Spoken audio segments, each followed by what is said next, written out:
Aux États-Unis, les Afro-Américains pourront jouer un rôle crucial dans l'élection présidentielle qui aura lieu le mardi 3 novembre prochain et mettra aux prises le républicain Donald Trump, candidat à un second mandat, et le démocrate Joe Biden. Depuis plusieurs décennies, la communauté noire figure parmi les plus fidèles au Parti démocrate, l'une des formations politiques d'envergure aux États-Unis. Si depuis 1870 le 15e amendement de la Constitution des États-Unis garantit le droit de vote aux Afro-Américains, plusieurs États américains avaient réussi à trouver des voies et moyens d'empêcher les électeurs de cette couche d'exprimer leur voix aux urnes à l'occasion des élections. Il a fallu attendre jusqu'au 6 août 1965 pour voir l'adoption de la loi sur le droit de vote, Voting Rights Act.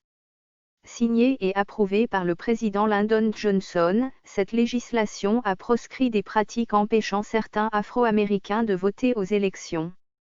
Sur une population estimée à 328 millions d'habitants en 2019, les Afro-Américains représentent 13,4%.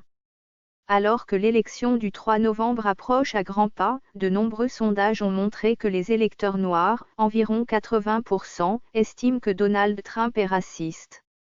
Intervenant par visioconférence dans le cadre du Virtual Reporting Tour, Lorenzo Morris, professeur en sciences politiques à l'Université de Howard de Washington, D.C., les Afro-Américains sont traditionnellement libéraux et se montrent préoccupés par la défense et de la protection des droits civils. Tout au long des années 1960, les locataires de la Maison-Blanche, issus du Parti républicain, ont été vus comme des dirigeants hostiles aux droits civils. Entre 1960 et 1970, dans l'État de New York, les républicains sont restés libéraux. Ce qui leur a permis d'obtenir des votes des Noirs.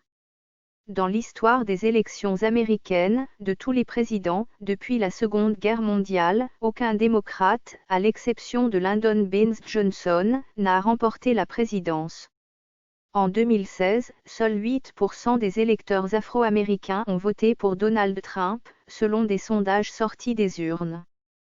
Joe Biden devrait facilement emporter leur vote lors du scrutin de novembre.